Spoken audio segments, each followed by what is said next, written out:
Sejam todos bem-vindos. Boa tarde aos irmãos que nos assistem pela página do Facebook. É uma honra receber a todos.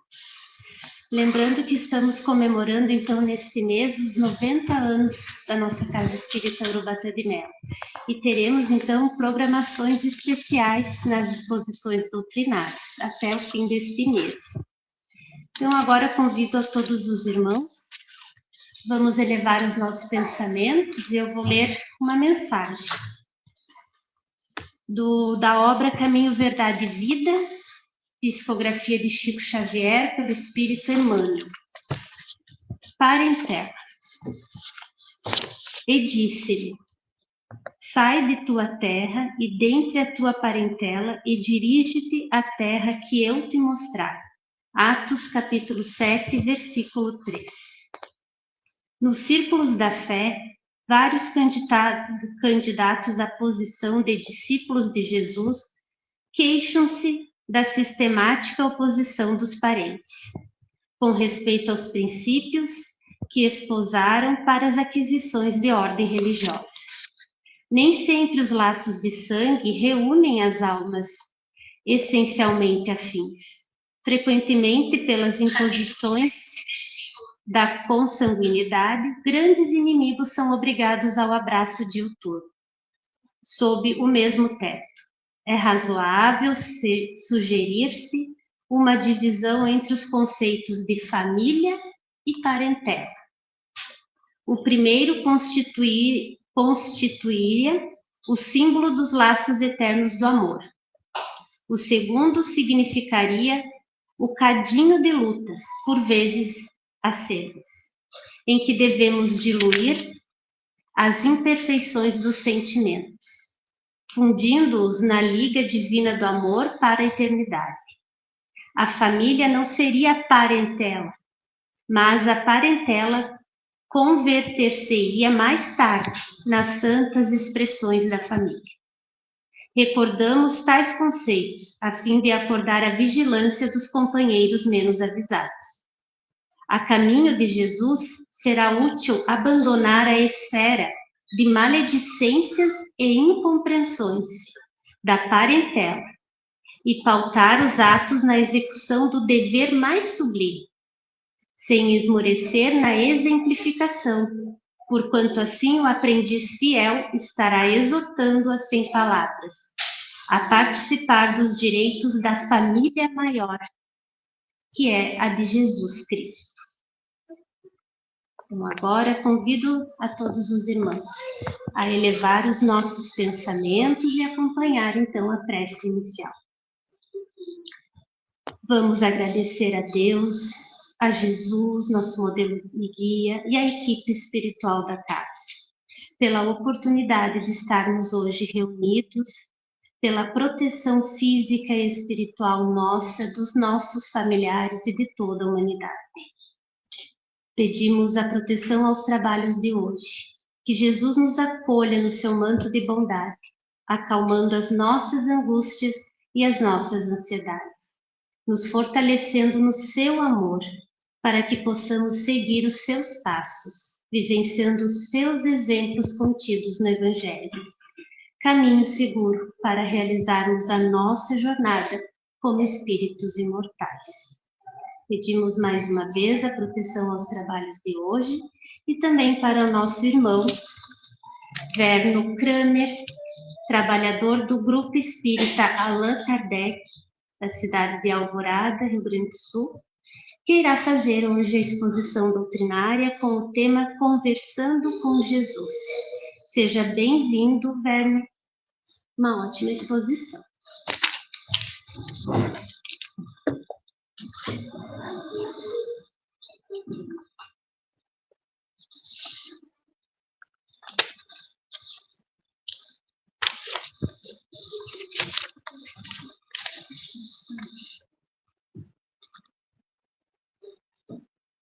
Queridas irmãs, caros irmãos, o nosso muito boa tarde. E para os internautas que nos acompanham nas redes sociais, dependendo do horário que for assistir o vídeo, o nosso bom dia, boa tarde ou boa noite. Desejamos que a paz de Deus esteja presente no coração de todos nós, considerando-se aí as duas dimensões da vida, a espiritual e a material. Já conhecemos a Sociedade Espírita Urubatã de Melo há alguns anos. E o que nos liga a esta casa é a doutrina espírita, a admiração pelo trabalho desenvolvido pelos irmãos aqui de Vacaria.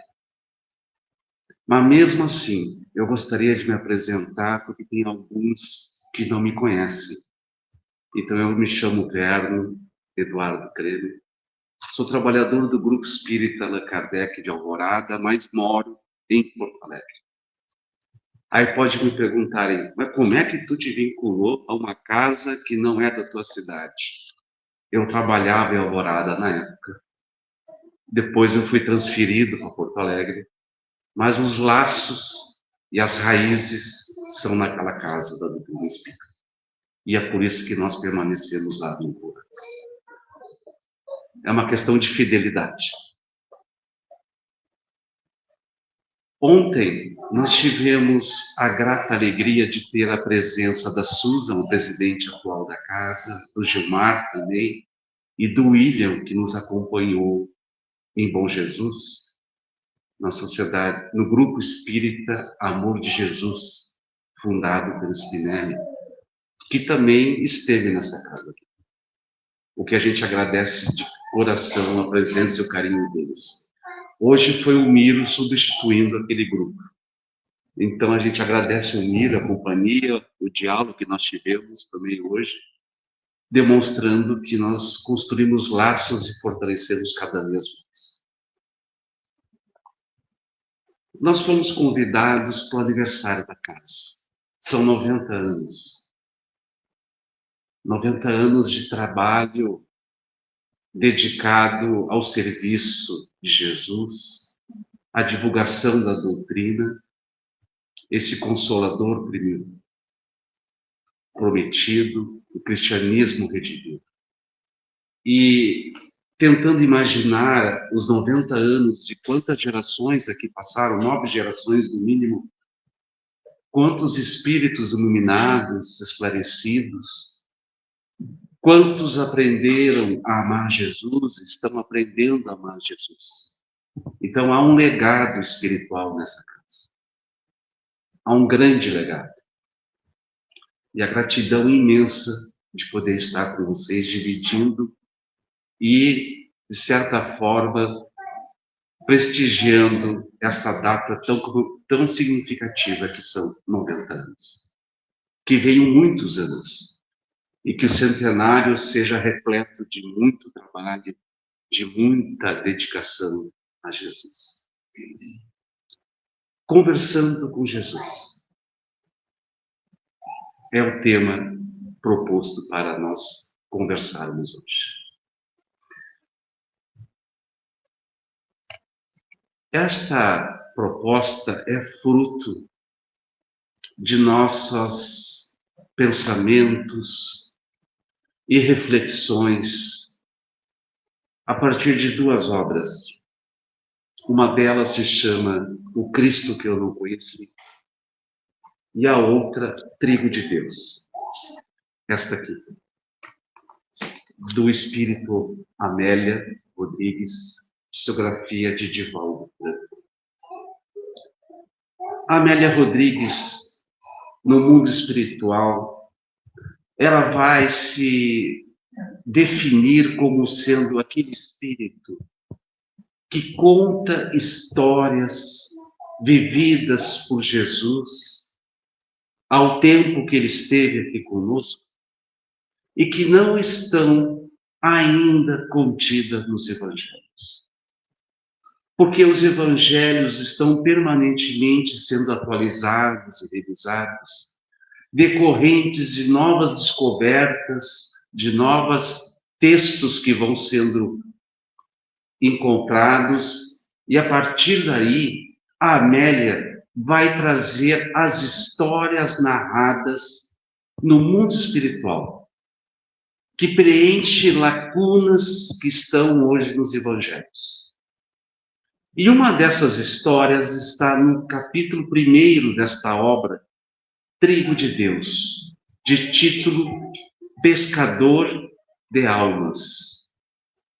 O título já nos dá um indicativo de quem nós vamos conversar. Ela vai narrar, dentro da sua grandeza, que nós não possuímos, mas que trazemos dentro dos nossos sentimentos, uma narrativa muito importante, que preenche uma lacuna que está lá no Evangelho de Lucas, no capítulo 5, e também está reproduzido no Evangelho de Mateus, no capítulo 4. As duas narrativas são muito similares. É a narrativa que nós conhecemos do primeiro momento de encontro de Jesus com Simão Pedro. Conhecemos essa narrativa como sendo este momento, o primeiro encontro de Jesus com Simão.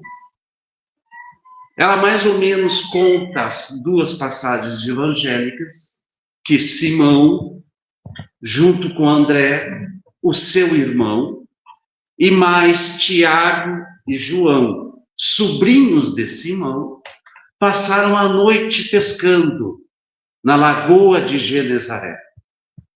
Jogavam rede, puxavam rede, Jogavam rede, puxavam rede.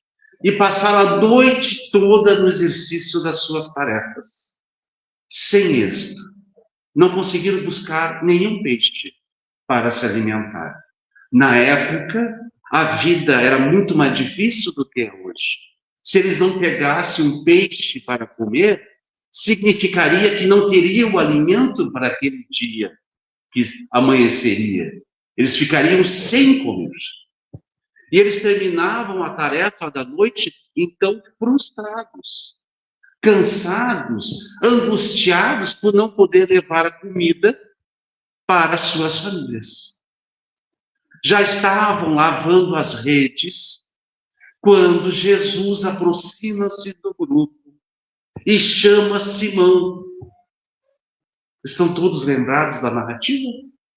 Ele chama Simão e diz: volta para a lagoa. E na parte mais profunda, jogue a rede do lado direito. E a gente sabe o que aconteceu. Mas a resposta que Simão dá, e observem, é o primeiro diálogo de Simão com Jesus, segundo os evangelhos de Lucas e Mateus. Primeiro diálogo.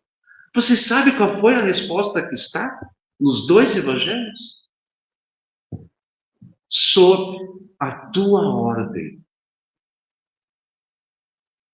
Imaginemos, nós nunca vimos Jesus. Nós nunca conversamos com aquele judeu. A gente nem sabe se ele é pescador. Não tem a mínima ideia de quem ele é. Eu estou vindo de uma noite frustrada. Está cansado. E eu tenho que retomar as redes para dentro do barco e voltar para o lago depois de ficar a noite toda pescando. E ele responde: sob a tua ordem. Amélia Rodrigues preenche essa lacuna no capítulo 1 da obra Trigo de Deus. Ela vai dizer que Cristo já se encontrava em Cafarnaum nos dias que antecediam esse encontro. E André, o irmão de Simão, já havia tido um encontro com Jesus, porque ele andava na pequena vila, na área central daquele vilarejo, e uma multidão o acompanhava. E em um desses momentos, o André ali se encontrava, e já havia ouvido Jesus falar.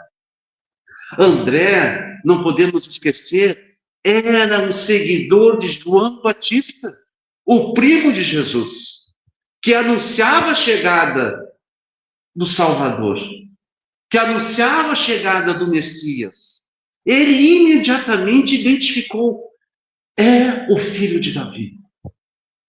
Ele voltou para casa entusiasmado e narrou para Simão: Simão, há um homem na vila falando coisas maravilhosas, curando as pessoas.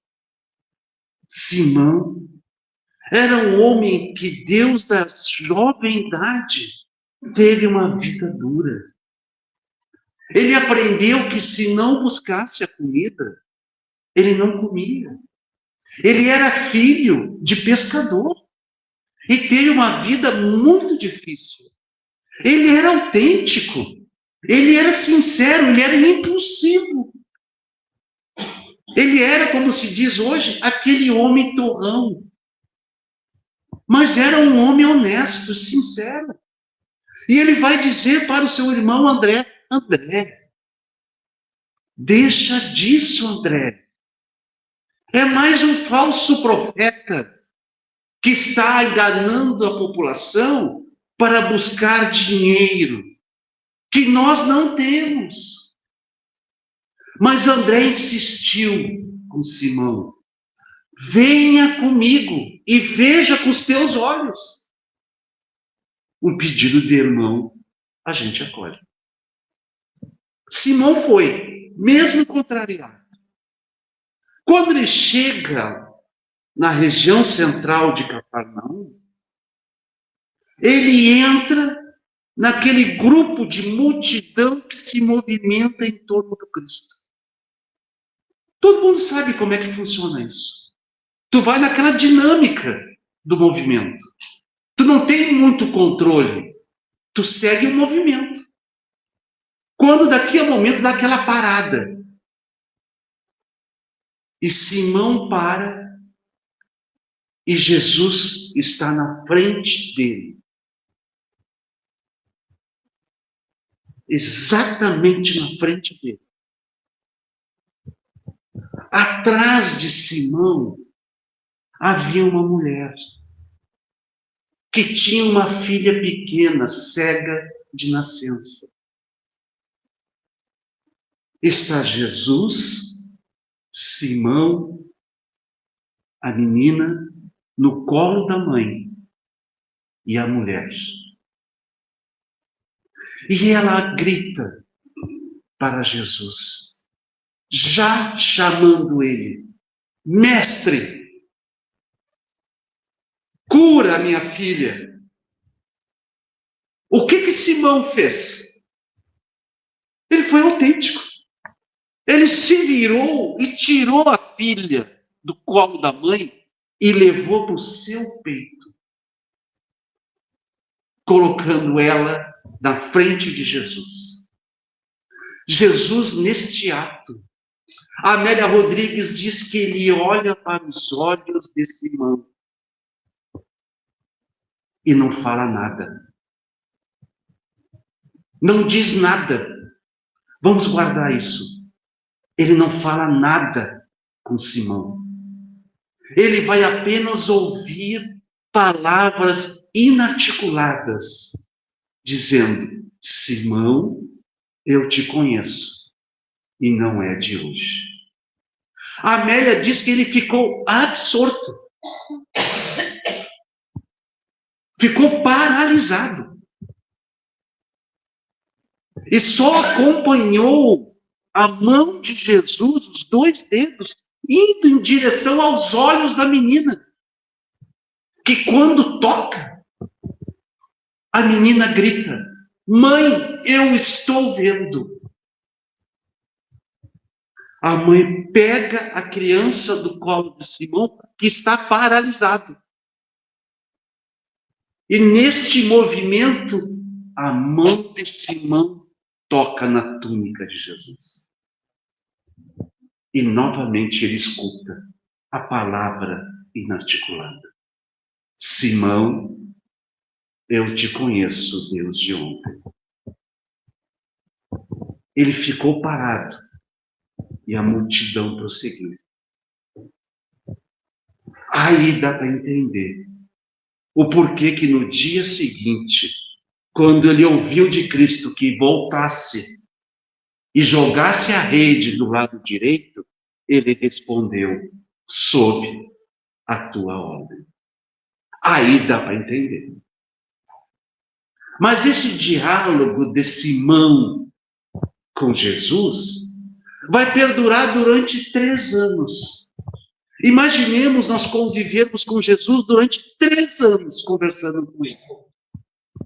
Acordar, dormir, fazer alimentações, conviver com ele da sua casa, porque a moradia de Simão em Cafarnaum era a moradia de base de Cristo naquela região. Ele utilizou aquela residência muitas vezes para ficar. Ele curou a sogra de Simão ali. Ele ensinou o Pai Nosso naquela casa. É uma casa significativa na história do cristianismo. E Simão, então, vai participar de todos esses momentos. Mas para entendermos a profundidade do diálogo que esses dois tiveram, nós vamos passar 3 anos. Mais especificamente, na semana da Páscoa de Jerusalém. naquela semana da Páscoa, que está em João 21, que é a crucificação de Jesus. Só que para entender a crucificação, nós temos que voltar um pouquinho para João 13, que é a narrativa da Santa Ceia. Estão lembrados? Como é a narrativa da Santa Ceia? Jesus reunido com os apóstolos, inclusive Simão, João, Tiago, André e os outros, todos ali reunidos. Ele pega o pão e faz o quê? Divide o pão e molha. E diz que aquele que comesse iria traí-lo aquela noite. Todos comeram. Todos os apóstolos comeram. Eles não entenderam a mensagem. E na sequência, Simão vai conversar com Jesus. Porque Simão era aquele ser impossível. Aquele ser forte. E numa conversa particular com Jesus, ele vai dizer: mestre, eu dou a minha vida pela tua vida. Ele estava sendo sincero, autêntico. Ele o amava profundamente. São 3 anos de convívio. Eu dou a minha vida pela tua vida, mestre. Ele foi o único apóstolo que fez isso. Único. Eu dou a minha vida. Sabe o que Jesus disse para ele? Eu não duvido do teu amor que tu tens por mim. Mas em verdade eu vos digo que não é tu que deve dar a minha vida. Cabe a mim. Porque eu sou o Cordeiro. Eu sou o Filho de Deus. É eu que cabe a minha responsabilidade de salvar os homens na terra. Não é ti. Ele não entendeu. Ele não compreendeu muito bem na sua inteligência. Ele guardou aquilo e ficou assim, absorto de novo. O que acontece logo depois? Chegam os guardas do templo de Jerusalém com o principal servidor da guarda, de nome Malco, com a ordem de prisão. Logo na sequência. E ele vai prender Jesus. O que Simão faz? Lembra? Corta a orelha de Malco. Ele foi sincero. Ele acabou de dizer uns minutos atrás para Jesus: eu dou a minha vida pela tua. Ele acabou de dizer isso. Ele estava sendo Simão sincero. Ele puxa a espada, diz o Evangelho. Mas é meio estranho o pescador ter espada, né? Ele pode ter uma peixeira, uma adaga. Mas isso vai ser objeto de estudos em outro momento. E corta Malco, a orelha dele. O que Jesus fala para ele? Adverte Simão. Não é assim, Simão. Eu vim trazer o amor, eu vim trazer a paz, e não a divisão. E naquele instante ele vai dizer para Simão: tu vais ser chamado a partir de agora de Pedro, a rocha. Porque sobre ti vai se erguer o meu evangelho. Foi o último diálogo de Simão Pedro agora com Jesus. O último diálogo. E junto disso, Jesus adverte: Simão Pedro, tu vais me trair 3 vezes até amanhecer, antes do galo cantar. E a gente fica só em Judas Tadeu. Judas Iscariotes, como traidor. Ele não entendeu. Um guarda pergunta para Simão Pedro, quase que imediatamente, depois que Cristo fala para ele: tu não é o homem que acompanha ele? Tu não é um dos que acompanha? O que ele diz? Não, não sou eu. Foi a primeira vez. Na frente de Cristo. Os apóstolos se dividiram, assustados, apavorados, e rumaram a Jerusalém, buscando se esconderem, em grupos pequenos. E naquela noite, no meio da noite, Simão Pedro é novamente interpelado, questionado se não era um daqueles que estavam com Cristo. Mas Simão Pedro, naquele momento, ele estava absorvido pelo medo, pela angústia, pelo temor. Ele não raciocinava. Ele acabava de ver o mestre dele ser preso.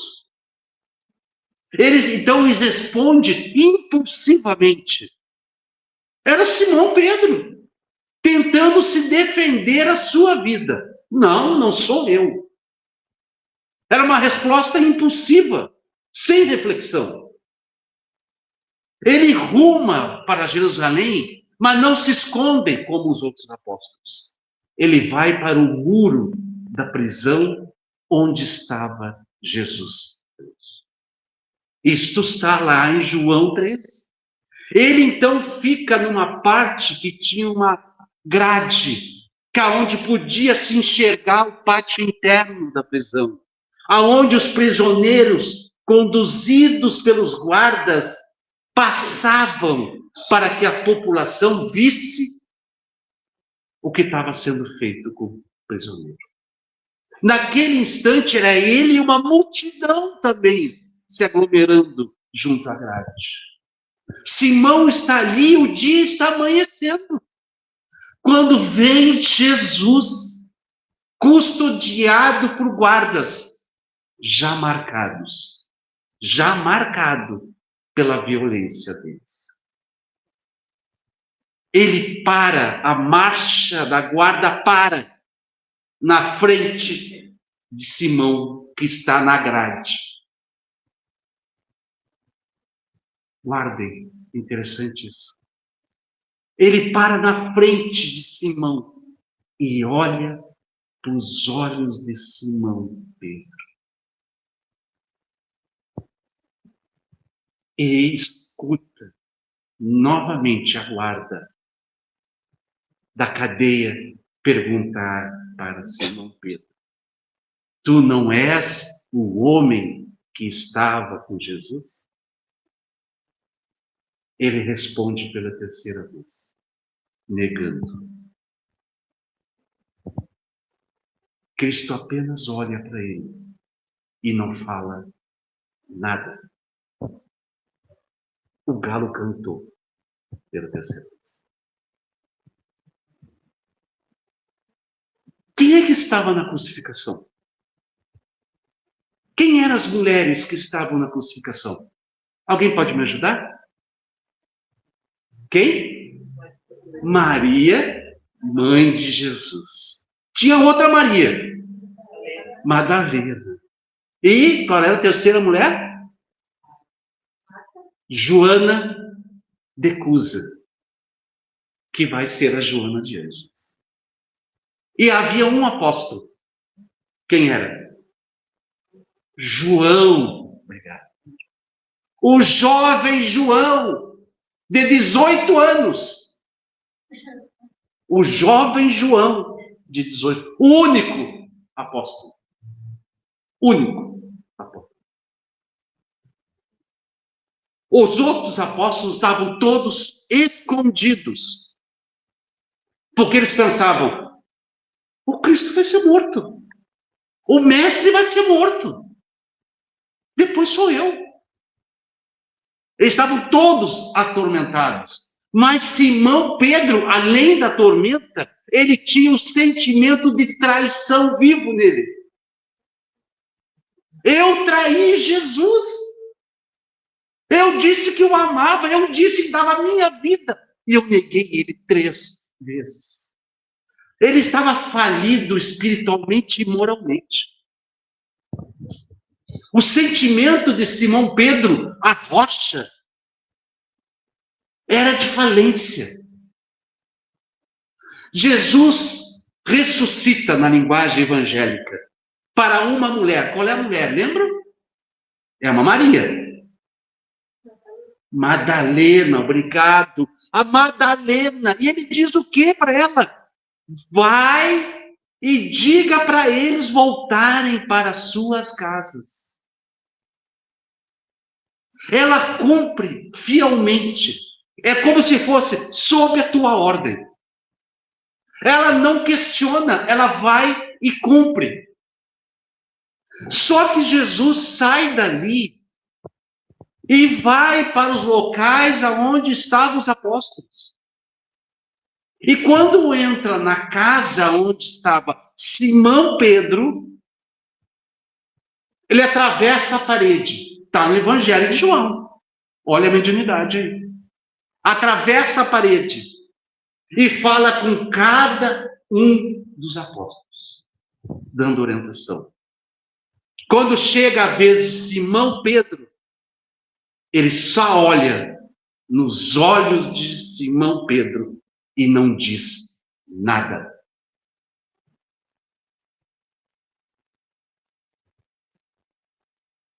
Eu acredito que naquele momento Simão Pedro pensou: não tem mais nada para fazer. Porque logo na sequência, Madalena entra e comunica que viu Jesus e que ele disse que era para voltar. Ele diz: não tem mais o que fazer. Eles voltaram, todos voltaram para Cafarnaum. Quando lá em Cafarnaum, como num déjà vu, eles estão pescando, Simão Pedro, Cefas,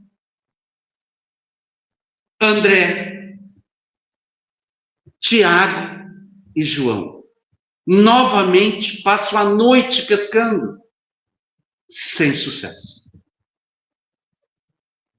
Quando eles estão retornando de barco, eles enxergam ao longe a figura de um judeu. Mas eles não identificaram Jesus, em que pese tem ficado 3 anos convivendo. Eles se questionam entre eles quem era aquele homem que estava na beira do lago.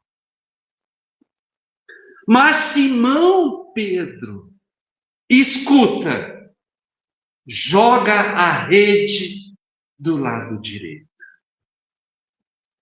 Eles não haviam ainda encostado na areia.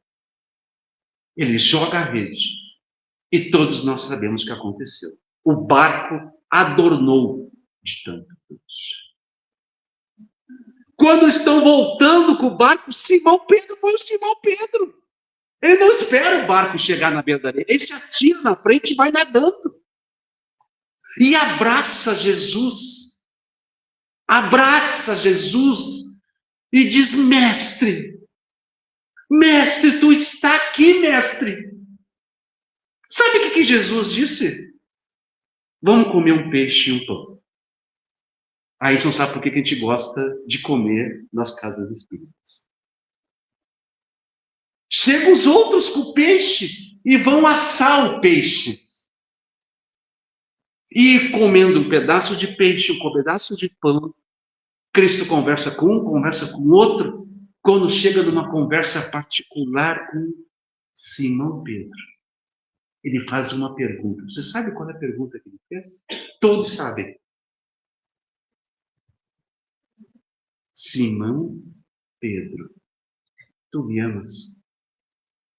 Olhando no olho do Simão Pedro, tu me amas?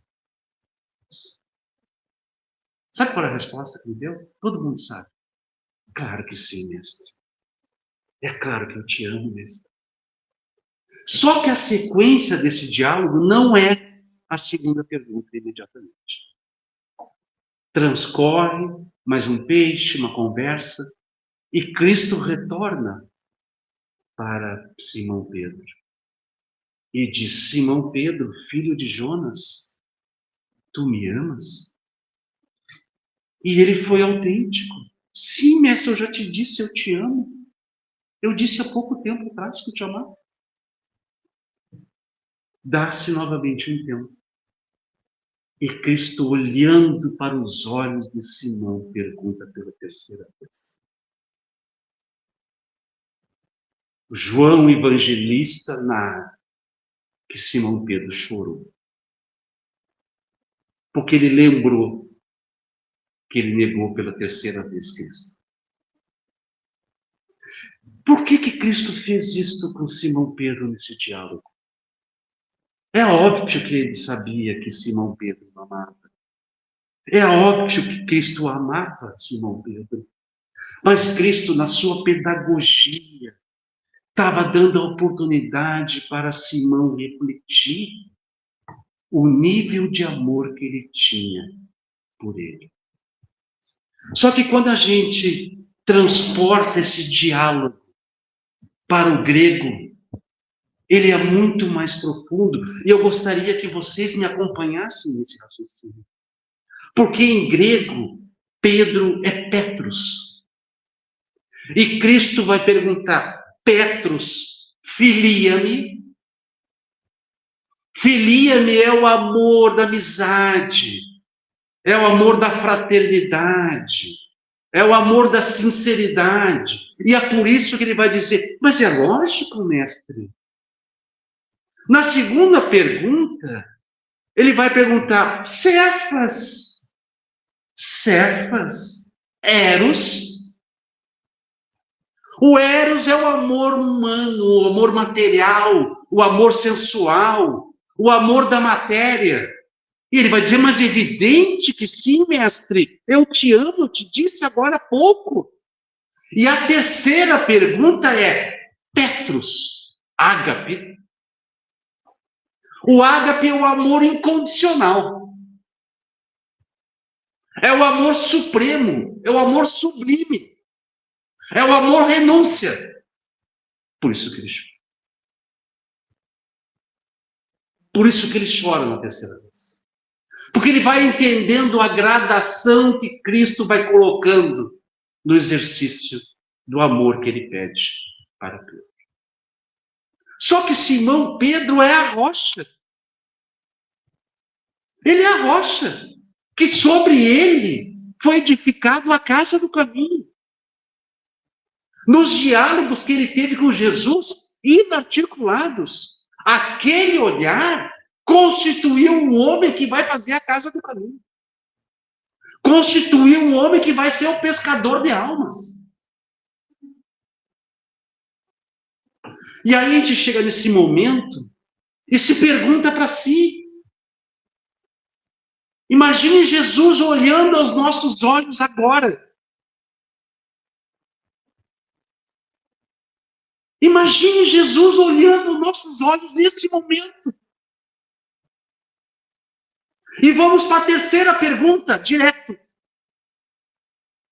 Miro, ágape. Andréia, ágape.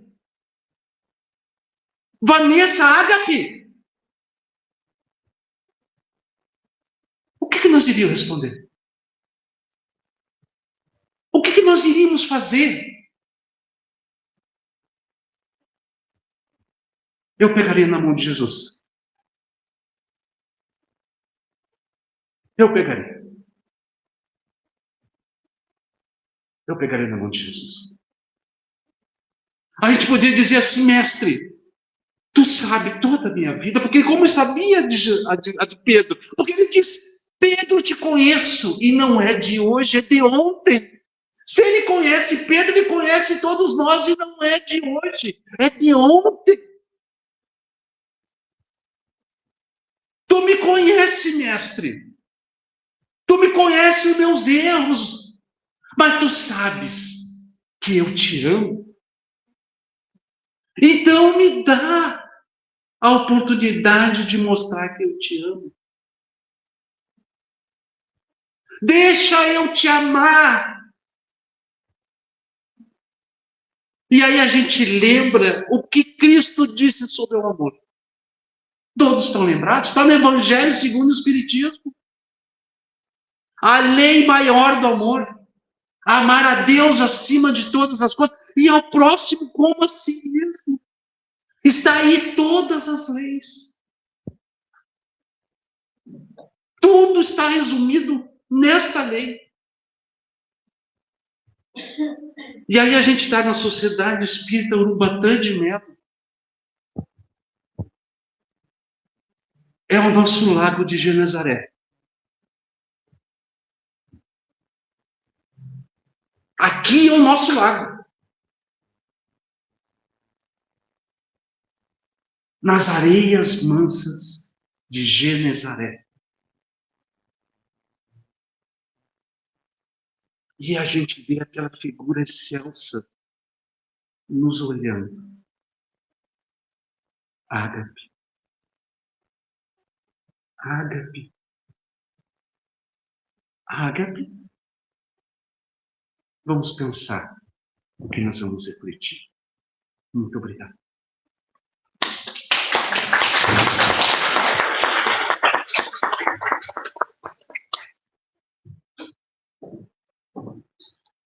Agradecemos, então, nosso irmão Werner pelas ótimas reflexões que ele nos trouxe hoje. Muito obrigada. E agora convido a todos os irmãos para elevarmos os nossos pensamentos a Deus, ao Mestre Jesus, à equipe espiritual da casa. E vamos pedir a proteção para os doentes dos hospitais, casas de idosos, lares de crianças, dependentes químicos de todas as matizes e vícios. Aos nossos irmãos das casas prisionais, para que despertem para o caminho do bem, para os nossos familiares encarnados e desencarnados, especialmente aqueles que se encontram em dificuldades, aqueles que se consideram os nossos inimigos. Possamos iniciar o trabalho de reconciliação e construção do perdão orientado por Jesus. Para aqueles irmãos que tomaram a decisão equivocada de interromper a existência física pelo suicídio, para que eles possam ser assistidos, encaminhados e que se predisponham a seguir as orientações dos espíritos socorristas.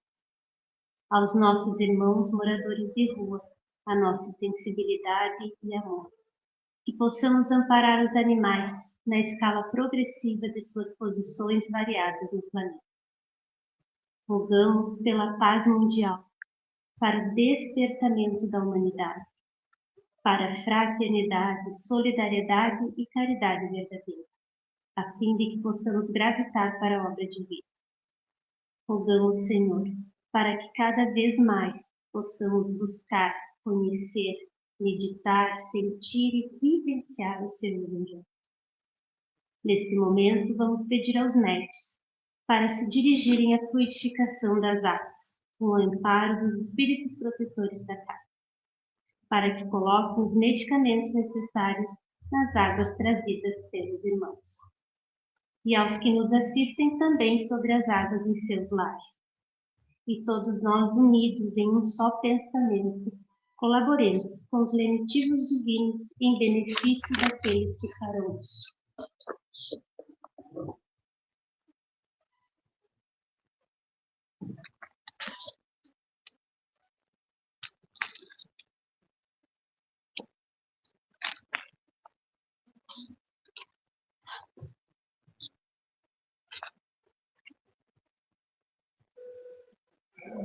Passe a transmissão da energia do médium, filtrada e potencializada pelos espíritos que assistem a cada. Pedimos a todos os irmãos que permaneçam com seus pensamentos elevados em prece e convidamos os nossos irmãos trabalhadores para a transmissão do Pai.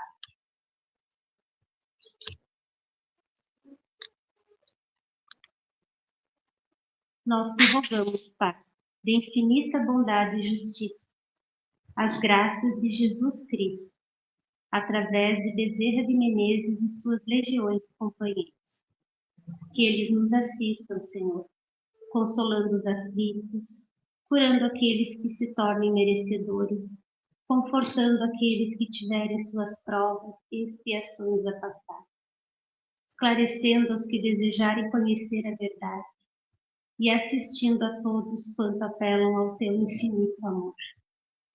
Jesus, divino portador da graça e da verdade, estende tuas mãos dadivosas em socorro daqueles que te reconhecem, o dispenseiro fiel e prudente. Faze o divino modelo, através de tuas legiões consoladoras, de teus santos espíritos, a fim de que a fé se eleve, a esperança aumente, a bondade se expanda e o amor triunfe sobre todas as coisas. Bezerra de Menezes, apóstolo do bem e da paz, amigo dos humildes e dos enfermos, movimenta as tuas falanges amigas em benefício daqueles que sofrem, sejam males físicos ou espirituais. Santos Espíritos, dignos obreiros do Senhor, derramai as graças e as curas sobre a humanidade sofredora, a fim de que as criaturas se tornem amigas da paz e do conhecimento, da harmonia e do perdão, semeando pelo mundo os divinos exemplos de Jesus Cristo. Que assim seja.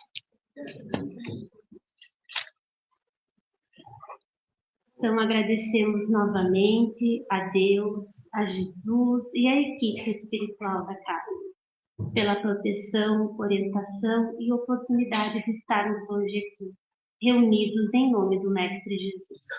Agradecemos a cada um dos presentes e aos irmãos que nos assistiram pela página do Facebook.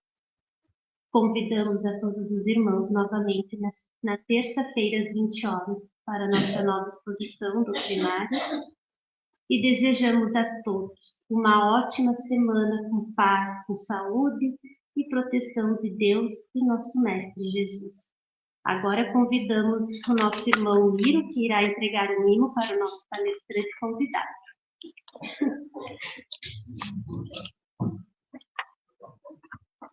Ai, que coisa boa.